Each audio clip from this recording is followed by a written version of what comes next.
주위에서 간병인 보험이 좋다고 들어야 된다고 하니까 혜택이 막 줄어든다고 하니까 잘 모르고선 급하게 간병인 보험 들어두신 분들 계시죠? 그런데 여러분, 자칫하다간 이 보험료는 보험료대로 내고 간병인을 써서 간병비도 다 지출했는데 받아야 되는 보상금은 한 푼도 못 받으실 수도 있습니다. 이 간병인 보험을 청구할 때 주의할 점이나 가족 간병 시에 꼭 등록해야 하는 것들에 대해서 모르고 계시면 보상을 하나도 못 받을 수가 있는데요. 제대로 된 청구 관리를 받지 못한다면 여러분들이 낸 소중한 보험료는 쓸데없이 낭비될 수도 있는 거예요. 저희 구독자님 중에 한 분이 지인분을 통해서 간병인 보험에 가입을 하고 가족 간병인을 통해서 한 달 정도 간병을 받았다고 합니다. 이 가족 간병이 보상된다고 해서 가족이 이를 휴직하고서는 봐준 거거든요. 그런데 이걸 어떡하나요? 막상 청구를 하려고 보니까 약관 때문에 못 준다는 겁니다. 어떤 설계사를 만나는지가 중요한 이유가 바로 여기에 있습니다. 약관 분석을 통한 간병인 보험의 혜택과 보상에 대해서 제대로 알고 있고, 그리고 청구 관리도 꼼꼼하게 해주는 설계사가 필요한 이유인 거죠. 오늘은 최근 간병인 보험에서 화제가 되고 있는 정말 중요한 두 가지 이슈가 무엇인지, 그리고 이를 대비할 수 있는 방법과 간병인 보험 청구 전에 주의사항을 총 정리해 드릴 건데요. 영상 끝까지 시청하시면 앞으로 여러분은 간병인 보험 청구했을 때 손해보시는 일 피하실 수 있을 겁니다. 도움되는 정보 매일 올려드리고 있으니까요. 구독과 좋아요도 꼭 한번 부탁드릴게요.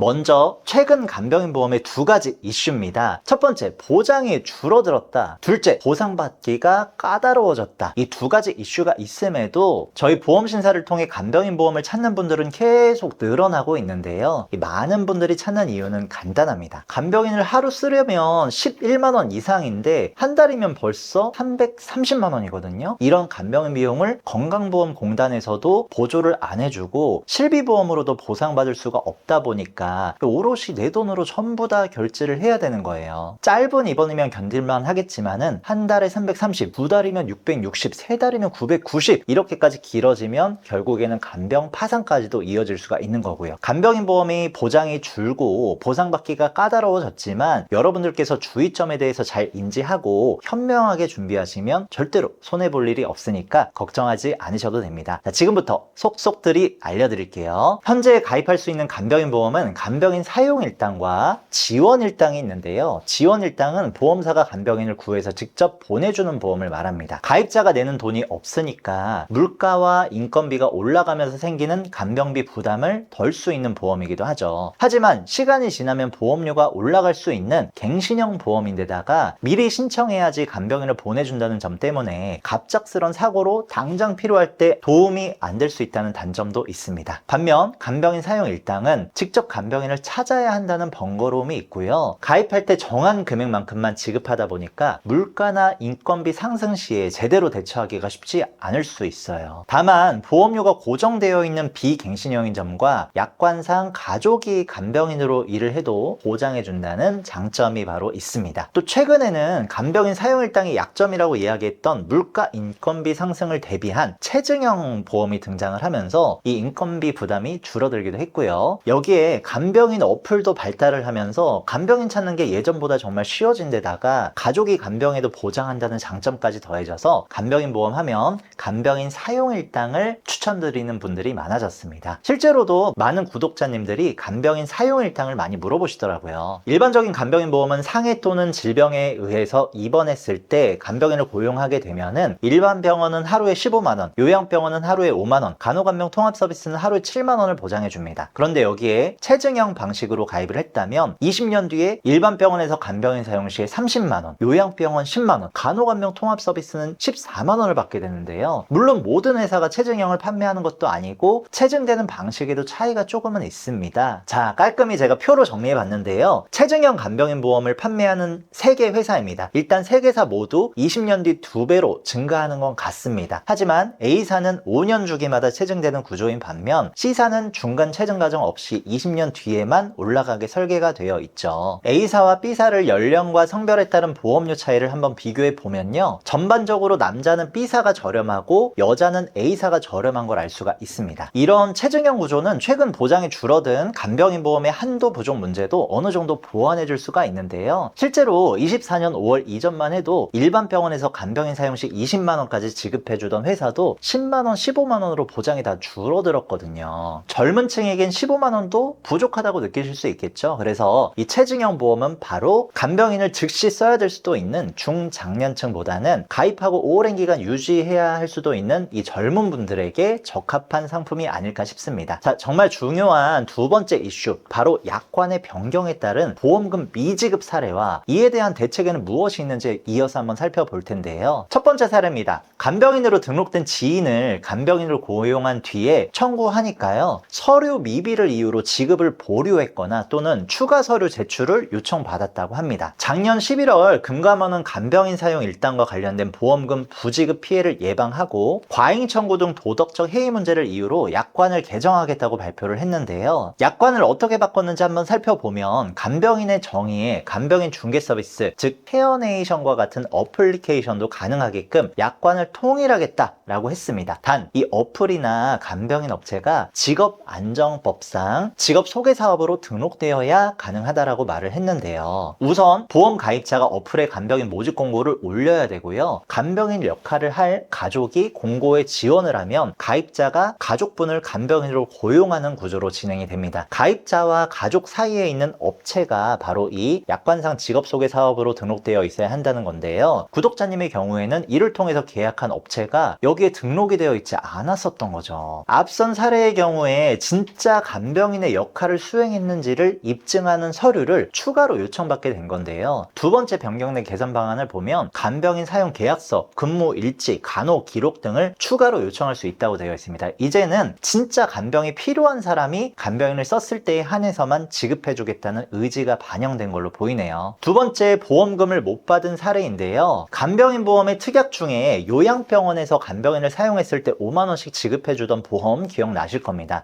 최근에 이 요양병원과 요양시설에 대한 차이를 혼동해서 시설을 이용해 놓고 청구해서 못 받는 사례가 많다고 하는데요, 요양병원이란 건 의료진이 병원에 상주해서 치료와 관리를 해주는 곳을 말합니다. 반면에 요양시설은 우리가 요양원이라고 부르는 시설을 말하는데요, 병원과 시설의 차이를 혼동해서 요양원에서 간병인을 쓰고 청구했다가 못 받는 사례들이 종종 있는 것 같습니다. 다음으로 주의하실 점입니다. 이 간병인 보험에는 180일이라는 면책 기간이 존재하는데요, 쉽게 말해서 처음에 간병비 지원을 받고 180일이 지나면 181일 차부터는 지원받을 수 없다는 걸 의미해요. 이렇게 181일부터 360일까지의 공백 기간을 메우기 위해서 181일 이상 담보를 추가하시는 게 좋습니다. 이 특약을 추가하면 1년 내내 보장 공백 없이 지원받을 수가 있는데요, 보험료도 보시면 질병상에 합쳐서 71원밖에 안 됩니다. 이 정도 금액이면 1년 내내 보장받을 수 있기 때문에 이 특약을 안 해두실 필요가 없겠죠. 지금까지 최근 간병인 보험의 이슈들과 이에 대한 대책을 자세히 한번 알아봤는데요, 요약하자면 보장 축소 이슈와 관련해서는 젊은 분들은 체증형을, 그리고 연로하신 분들은 페이백 특약으로 대체하시면 줄어든 한도를 충분히 메우실 수가 있겠죠. 약관 변경에 따른 이슈는 몇 가지 주의점만 기억하시면 청구할 때 손해보는 일을 피할 수 있는데요, 먼저 요양병원과 요양시설 혼동하시면 안 되겠죠. 요양병원은 간병인 보험이 보장해주고요, 요양원은 안 된다고 기억하시길 바라겠고, 또 가족 간병 때 반드시 이용해야 하는 중개 서비스 업체가 직업소개사업체로 등록되어 있는지 공고를 올리기 전에 반드시 확인해 주셔야 됩니다. 그리고 실제로 간병인 활동을 했는지 유무를 입증할 서류 준비를 철저히 하셔야 되고요, 마지막으로 면책 기간에 의해 보장받지 못할 수 있으니까 간병인 보험을 가입할 때 181일 이상 담보도 추가하셔야겠죠. 이 부분들만 잘 참고하시면 간병인 보험으로 손해보는 일은 줄이거나 없애실 수 있으니까요, 오늘 영상 참고해서 간병 파산으로부터 자유로울 수 있었으면 좋겠습니다. 저희 보험신사에서는 불필요한 보험료의 부담을 줄이고 최소한의 보험으로 최대의 든든함을 느끼실 수 있도록 전체 보험회사의 객관적인 통계 자료를 분석해서 한 분 한 분 상황에 맞춘 합리적인 설계를 보장부터 청구 관리까지 도와드리고 있어요. 간병인 보험에 대해서 궁금한 내용 있으시면 언제든 편하게 문자나 카톡 남겨주시면 친절한 상담 도와드리도록 하겠습니다. 영상 도움되셨다면 구독과 좋아요 꼭 한번 부탁드릴게요. 끝까지 시청해주세요. 시청해주셔서 감사합니다.